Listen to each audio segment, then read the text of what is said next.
Hello, my name's Tina Louise Spalding, and these are the video recorded chapters for my new book. I've chosen to do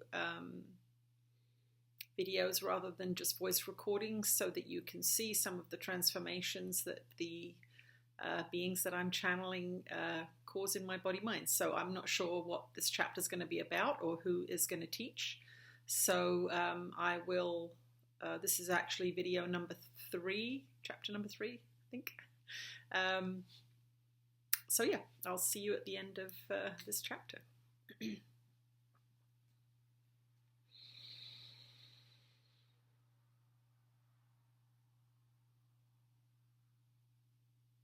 Oh, we're with you again, dear ones. This book is to take you deeper into the lives and histories and societies, cultures of your galactic brothers and sisters. And so this chapter we will be bringing forth the character known as Archon, chief negotiator and head of the Galactic Federation. This being is great authority in space realms, so to speak, and his name means light. It is used in many circumstances that would be considered negative on your Earth plane. And he would like to approach that subject and also bring forth information that is relevant to the changes and transformations and new associations that are going to be made between the Galactic Federation and this the Earth people. So we will pass our dear one over.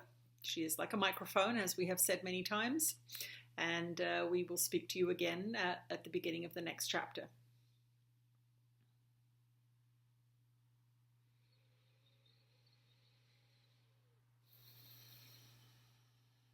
Archon here. Your destiny is written in the stars. It has been written in the stars for a very, very long time. But you have been hidden from the truth of that destiny.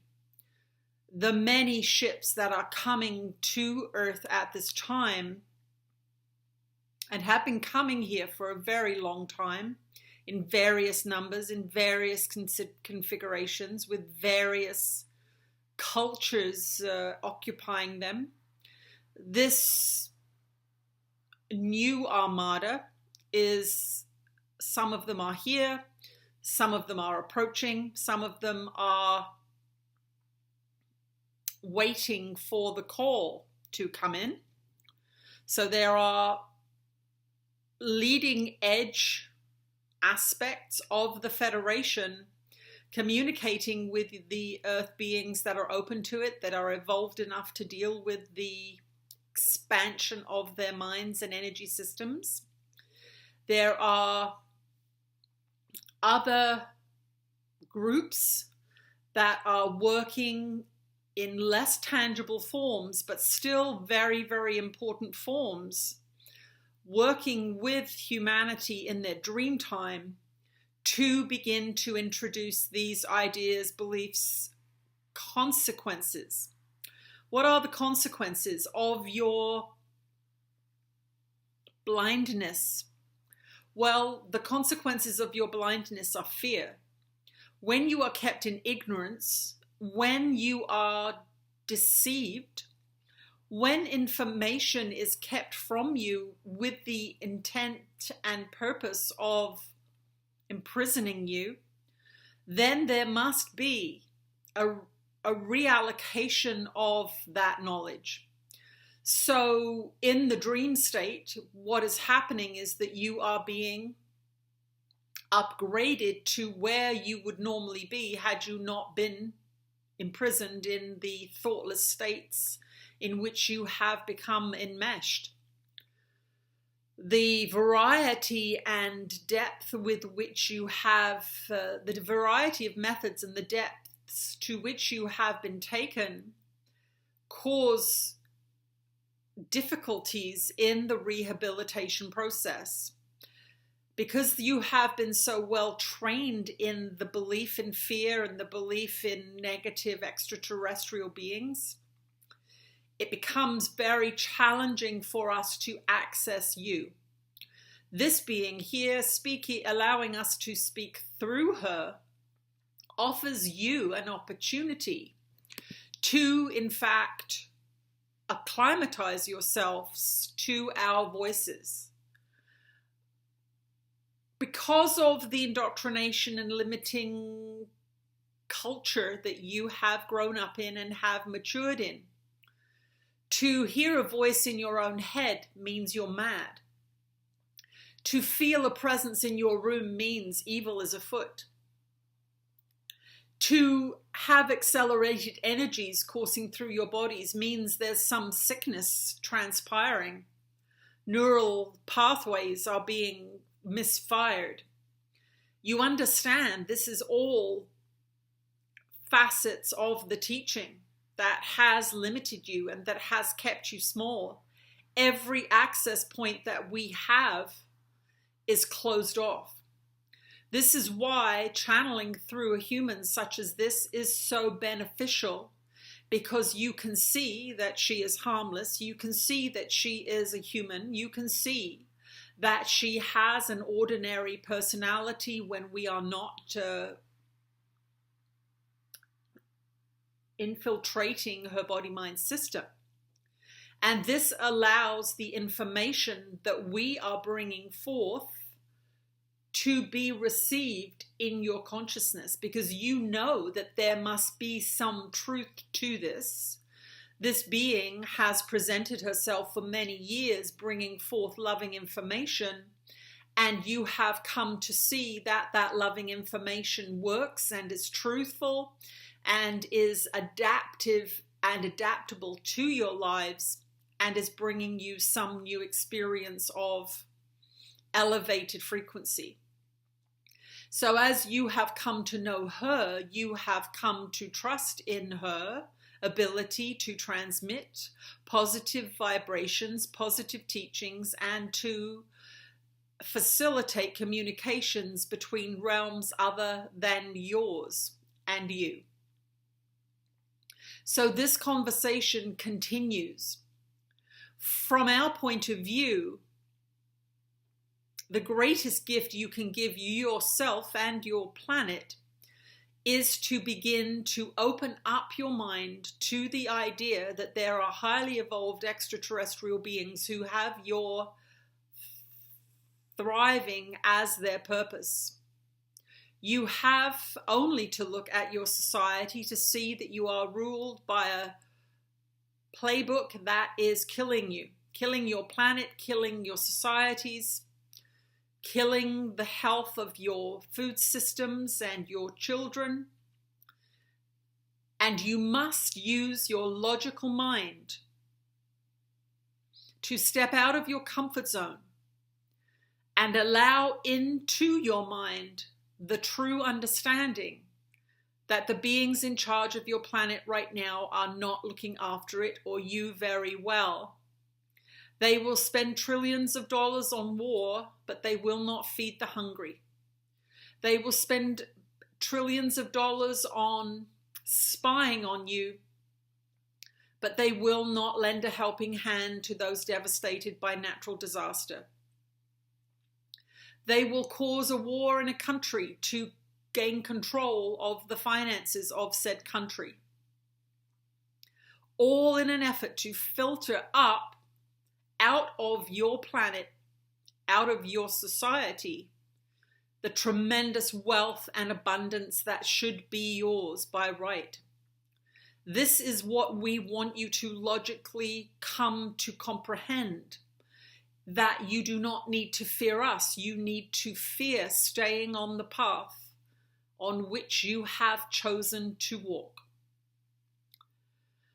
And so great ships are close by, and on those ships there are beings trained in the rehabilitation of human mind injured by trauma, the rehabilitation of human mind injured by incorrect teachings, the rehabilitation of human bodies poisoned by poison. We bring psychotherapists and psychologists. We bring food specialists and medical experts. We bring spiritual teachers, guidance-loving therapists that will assist you in your rehabilitation. But we cannot force it upon you. You must request assistance because of the laws of free will of your planet.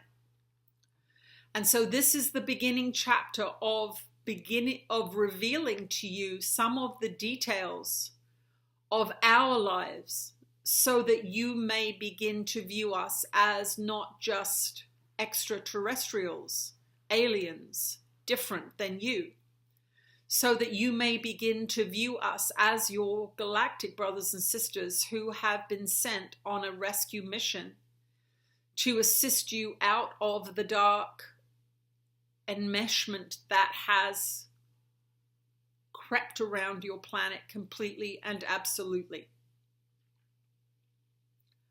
I am the supreme leader of the Galactic Federation, and I rule with a strong hand. I am not weak. I am not confused. I am not easily manipulated. And these messages are coming through now because they are the most important information that you can receive at this time. Information that informs you of the precipice over which you are walking voluntarily. You must step back from assuming what you are told is true. You must step back from attacking each other verbally, mentally, and emotionally. You must step back from allowing unloving ideas into your consciousness, because that is the powerhouse that we want you to access. We want you to stop polluting your body, mind, planet with violence and poisons, and we want you to understand that you must love yourself enough to stop the serious damage and continuing trajectory that you find yourselves on as a society and as an individual. Because as an individual, you are the contributing factor to society. From our point of view, from highly evolved beings, the collective consciousness of your planet is very low. And it is very low because you keep choosing to be that. You must make a new choice to step away from the low frequencies that have been taught to you as coping mechanisms. So chapter 1, we throw down the gauntlet. We throw down the challenge to sit quietly every single day for a few minutes and ask for communications to begin in a way that does not frighten you. If you are willing to sit on your couch quietly alone and put out the call for beings of light and love, highly evolved extraterrestrials, to make first contact with you in some way, then that will happen. You may feel a slight tingling in your body. You may feel a gentle caress of the head. You may see an image. You may hear a slight sound. You may feel your body move a little bit. You may experience an unusual dream.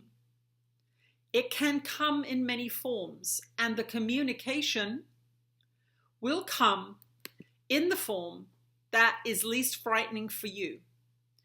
And that is your assignment in this chapter, to take a few minutes each day to request conscious contact that is not frightening to you.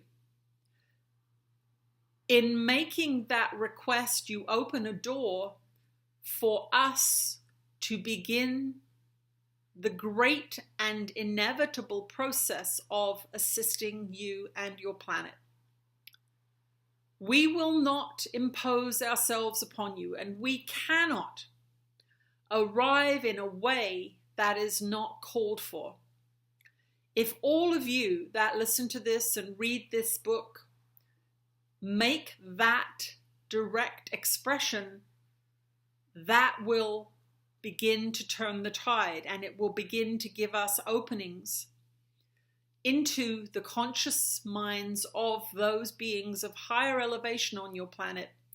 And in that door opening, we can begin to help heal you. But if all exits and entrances are closed because of fear, we can do nothing. We must circle around you, waiting for the percentages of your planet willing and able and excited about contact to increase until there is a particular percentage that designates a majority of beings. This time has been decided upon long ago. It is a great ending of a chapter and the beginning of a new chapter in Earth's history. And we want you to join us in that new chapter. We want you to say goodbye to the financial struggles, to the health issues, to the nationalistic boundaries, to the fear-mongering and the violence. Take a look at your planet, and there is great wealth here. All the wealth of your planet comes from Gaia and the humans that harvest that energy. But it is being taken from you, and you are being left with the dregs of the tremendous abundance, not only of this planet, but of your own body-mind complexes and your own abilities to create. You are great creators. You are made in the image of the gods who created you. And there are stories that we will tell you about that as we go further into this relationship. But for this chapter, that is enough. Ask yourself, do you need help? Do you think this planet needs help? Then send out the call. It will never be overwhelming. It will never rush at you like a tidal wave. But each one of you that offers up that request will build the energy towards that day that we wish to see, where there are more of you that want contact than are afraid. That is the end of the transmission.